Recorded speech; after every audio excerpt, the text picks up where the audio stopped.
Punjab assembly का नया speaker कौन? ऐवान में वोटिंग का अमल जारी। सिफ्तैन खान और सैफुल मलूक खोखर के दरमियान मुकाबला।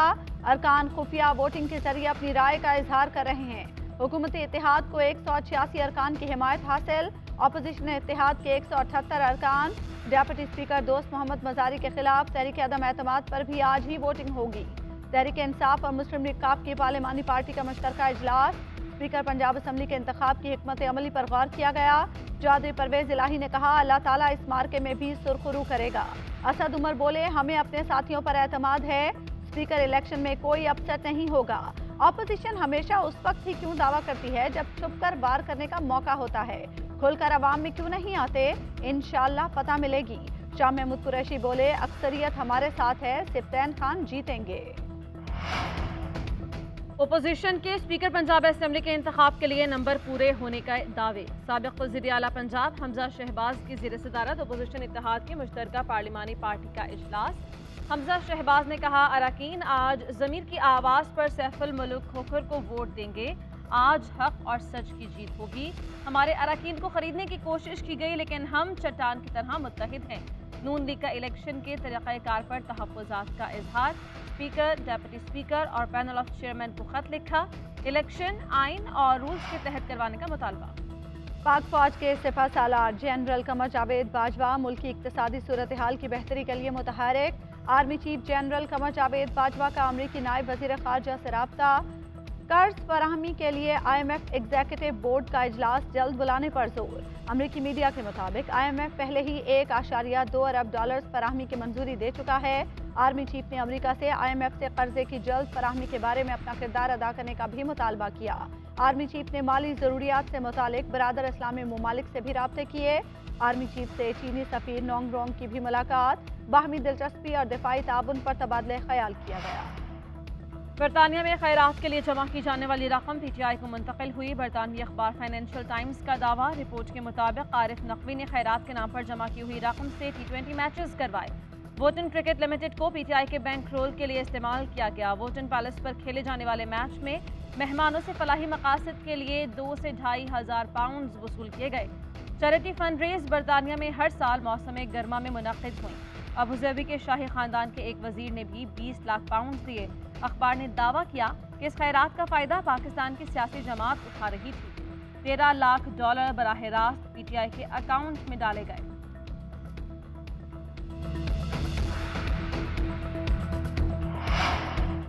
शरीफ बरादरान को $20 मिलियन का जिक्र सिर्फ पासिंग रिमार्क्स के तौर पर किया गया। तहरीक इंसाफ को 1.3 मिलियन की कानूनी फंडिंग गुनाह करार दे दी गई। आरिफ नकवी की अबराद $14 अरब की कंपनी बन चुकी है। जब किसी पाकिस्तानी मुसलमान का असर रसूख एक हद से ऊपर जाता है तो इसराइली लॉबी को पसंद नहीं आता। हम प्रोपेगेंडे का हिस्सा क्यों बने? फवाद चौधरी का कहना है, ओवरसीज पाकिस्तानी तहरीक इंसाफ को फंडिंग करते हैं। नून लीग और पीपल्स पार्टी को कौन फंड्स देता है? अभी तक ये राज सामने क्यों नहीं आ रहा? हुक्मरान इत्तेहाद के रहनुमाओं का चीफ इलेक्शन कमिश्नर से मुलाकात में फॉरेन फंडिंग केस का फैसला सुनाने का मुतालबा। इलेक्शन कमीशन के बाहर गुफ्तगू करते हुए शाहिद आका नवासी ने कहा, फाइनेंशियल टाइम्स ने अपनी खबर में कहा कि आरिफ नकवी ने मैचेस करवाए। कहा गया कि ये रकम फलाही कामों पर खर्च होगी।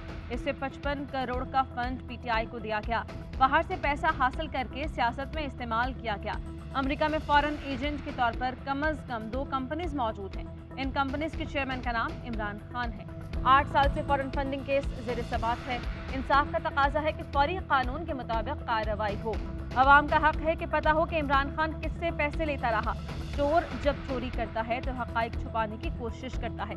PTI ने हुकूमत ने बड़ी कोशिश की कि किसी तरह केस ना चल सके। हर किस्म का दबाव डाला मगर हक़ाइक़ को बदला नहीं जा सका।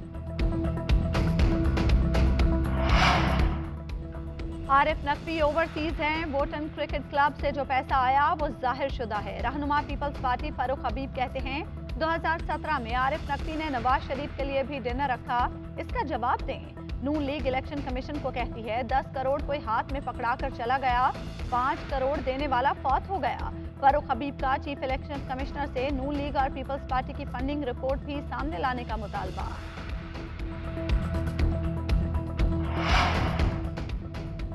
Election commission foreign funding case के हवाले से किस चीज़ का इंतजार कर रहा है? तहरीक इंसाफ को इजराइल से फंडिंग की गई, पाकिस्तान को साजिश के तहत बहरानों और मुआशी मुश्किलात की तरफ ले जाया गया, मुल्क को बैनुल-अक़वामी मंसूबे के तहत दिवालियेपन की तरफ धकेला गया। सदर PDM मौलाना फजल रहमान का कहना है, इमरान खान ने नई नस्ल को गालम गलोच के सिवा कुछ नहीं दिया।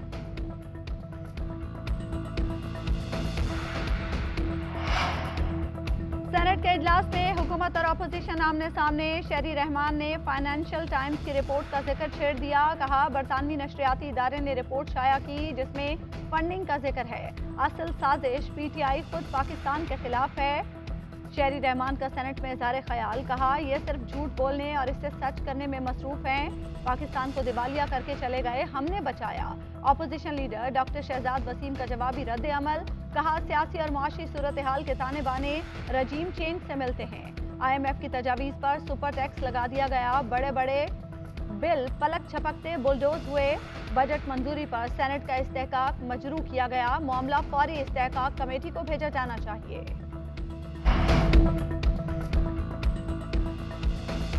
नैब तरामीम के खिलाफ इमरान खान की दरखास्त पर समाअत। सुप्रीम कोर्ट ने तरामीम के तहत रिलीफ को मशरूत करने की दरखास्त पर हुकूमत को नोटिस जारी किया। चीफ जस्टिस ने रिमार्क्स दिए कि आइन के तहत अदालत ने अपना काम करना है, बंद हुए केस को दोबारा खोलना इतना आसान नहीं। जिन तरामीम पर एतराज है निशानदही करें, आइंदा समाअत पर बहस होगी।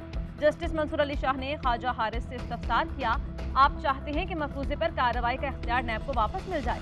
वकील ख्वाजा हारिस ने जवाब दिया, सवाल पूछे बगैर कैसे इल्म होगा कि असासों के जराए क्या हैं? ये तरमीम भी शामिल है जो प्ली बारगेन करे वो वादा मुआफ गवाह बन सकता है। जस्टिस मंसूर अली शाह ने रिमार्क दिए, पार्लियामेंट के मामले पर अदालती इख्तियार तब शुरू होगा जब वो गैर आईनी हो। समाअत अगले जुमे तक मुलतवी।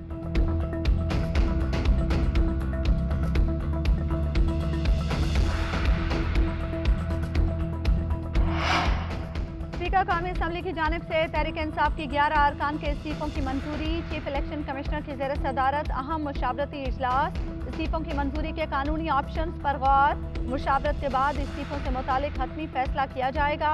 उधर साबिक डिप्टी स्पीकर कासिम सूरी ने इस्तीफों पर स्पीकर का इकदाम बिला जवाज और गैर आईनी करार दे दिया।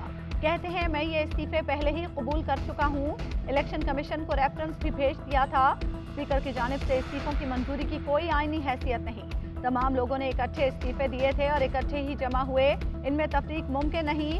हुकूमत में हिम्मत है तो 130 नशिस्तों पर ज़िमनी इंतखाबात का ऐलान करे।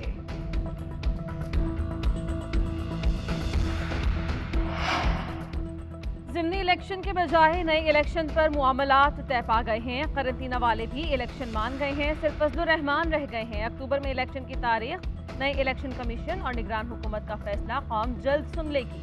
साबिक वज़ीर दाखिला शेख रशीद का दावा।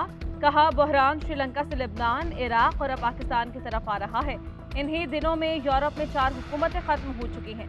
डॉलर 250 का, बिजली और LPG में 10 रुपए का इजाफा मार्केट्स बंद करवा देगा। इत्तेहादियों की सियासी साख राख बन गई। ना ये अवाम में जाने के काबिल, ना फरार होने, ना बाहर से बुलाने के काबिल हैं। जमहूरियत मजाक और असेंबली तमाशा बन गई। अब खल्के खुदा ही फैसला करेगी। बलोचिस्तान सैलाब में डूब गया। रेलों की जद में आकर कई इलाके मलियामेट। 11,000 घर मुनहदम, शाहराएं और पुल बह गए। 16 छोटे डैम्स को नुकसान। 23,000 से जायद माल मवेशी हलाक। 1 लाख एकड़ से जायद रकबे पर फसलें तबाह हो गईं। सिंध, खैबर पख्तूनख्वा और पंजाब में भी बारिश और सैलाब से तबाही। मुल्तान में मकान की दीवार गिरने से 2 साला बच्ची जाँ बहक। बोनेर के इलाके दरगाह चीना में 3 रेस्टोरेंट्स तबाह। टांगोरा में सैलाबी रेला कार और मोटरसाइकिल बहा ले गया। दरियाए चनाब में कहीं ऊंचे और कहीं दरमियाने दर्जे का सैलाब। रावलपिंडी में मूसलाधार बारिश से नशेबी इलाके ज़ेरे आब। कटारिया में पानी की सतह 9 फुट। गवाल मंडी के मकाम पर 7.5 फुट पर पहुंच गई। शदीद बारिशों के बायस मुख्तलिफ मकामात पर ट्रेन के ट्रैक्स को भी नुकसान। ट्रेन शेड्यूल बुरी तरह मुतासिर। घंटों ट्रेनें ताखीर का शिकार।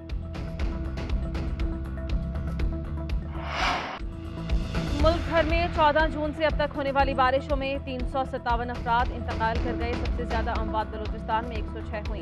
सिंध में 90, पंजाब में 74, खैबर पख्तूनख्वा में 70 और गिलगित बल्तिस्तान में 8 अफराद जाँ बहक। NDMA ने मानसून बारिशों के बायस जानी और माली नुकसानात की तफसील जारी कर दी। मरने वालों में 140 बच्चे और 59 खातीन भी शामिल हैं। जख्मी होने वालों की तादाद 408 तक पहुंच गई। 6000 से ज्यादा घर मुकम्मल तबाह, 19,000 से ज्यादा को जुज़वी नुकसान हुआ। गिलगित बल्तिस्तान में 34 और बलोचिस्तान में 11 पुलों को मुकम्मल या जुज़वी नुकसान हुआ। मुल्क भर में 977 किलोमीटर शाहराहें बारिशों की नजर हो गई।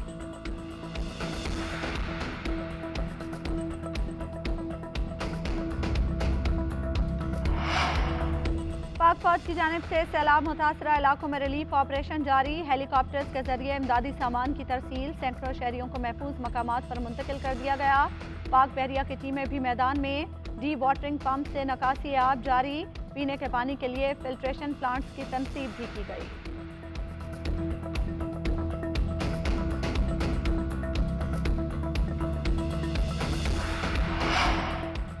सैलाबी सूरत हाल से मुतासरा पाकिस्तान पर भारत की आबी जाहिरियत। दरियाई चनाब में भारत की जानिब से पानी छोड़ने का सिलसिला जारी। महकमा इनहार के मुताबिक गुज़श्ता रोज भारत ने 2,25,000 क्यूसेक से जायद पानी छोड़ा था। आज शाम 3 लाख क्यूसेक का रेला छोड़ा जाएगा। सियालकोट में हैदमदारा के मकाम पर दरियाई चनाब में निचले दर्जे का सैलाब। पानी की सतह 1,18,000 क्यूसेक से जायद। दरियाई चनाब और मुल्हिका इलाकों में हाई अलर्ट जारी। इंतजामिया की जानिब से फ्लड रिलीफ कैंप कायम कर दिए गए।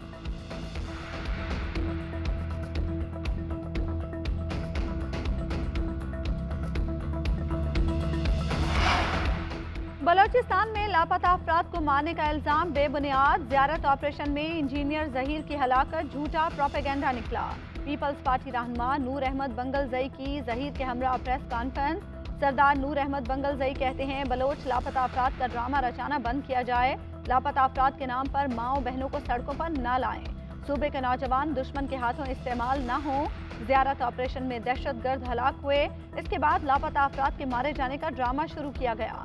जहीर का ताल्लुक मेरे ही कबीले से है, वो जिंदा और मेरे साथ मौजूद है। जहीर अहमद ने बताया उसका ताल्लुक किसी तंजीम से नहीं, जिंदा और बाहिफाजत अपने घर में मौजूद है। ताशकंद में शंघाई ताउन तंजीम वज़ीर ख़ारिजा काउंसिल का इजलास। वज़ीर ख़ारिजा बिलावल भुट्टो की शिरकत। तर्जुमान दफ्तर ख़ारिजा का कहना है इजलास में कोरोना के बाइस अफरात ज़र, गुर्बत में इजाफे और पैदावार में कमी को उजागर किया गया। वज़ीर ख़ारिजा ने चीन, रूस, कजाकिस्तान, किर्गिज़स्तान, ताजिकिस्तान के हममनसब से भी मुलाकात की। पाकिस्तान भारतीय वज़ीर दिफा के बेबुनियाद मुतअस्सिबाना रद्द-ए-अमल को मुस्तरद करता है। ये बयान सीपैक के खिलाफ जारी भारतीय प्रोपेगेंडे की नाकाम कोशिशों का हिस्सा है। भारत मकबूजा कश्मीर के हकीकी नुमाइंदों के साथ गैर इंसानी मजालिम से बाज रहे।